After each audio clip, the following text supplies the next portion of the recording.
इसीलिए तुम चिंता ना करो। दुनिया से भक्ति रूपी सब नारियों का संहार कर दिया जाए तो सृष्टि की रचना रुक जाएगी, और पर सब पुरुषों का संहार करने से सृष्टि की संरचना होती रहेगी। और कलयुग में तो भक्ति में ही भक्त विलुप्त रहेंगे, और जो भक्ति से दूर रहने वाले किसी भी क्षेत्र में सफलता से दूर रहेंगे। इसीलिए तुम भला करो, तुम्हें लाभ होगा। दया करोगी तो तुम्हारी याद भी करेंगे।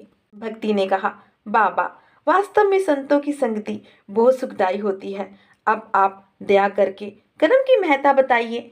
नारद जी बोले, नारायण नारायण, कर्म की महत्ता का ही तो फल संपूर्ण गीता है।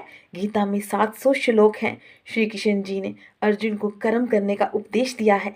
एक बार अर्जुन ने श्री कृष्ण जी से पूछा कि कोई आदमी कर्म करता है, साधन भी मौजूद है, फिर वो असफल क्यों हो जाता है? इस पर श्री कृष्ण जी बोले कि उसमें तो भाग्य का दोष है। तदवीर और तकदीर का साथ देना ही जरूरी है। और गीता के 700 श्लोकों में मात्र एक श्लोक में ही भाग्य की बात बताई गई है। इसीलिए कर्म तो प्रधान ही है, कर्म का फल तो मिलता ही है। नारद जी बोले, हे देवी, यह तो कलयुग है। सत्य कहे सो मारा जाए, झूठे जग पति आए। नारायण नारायण।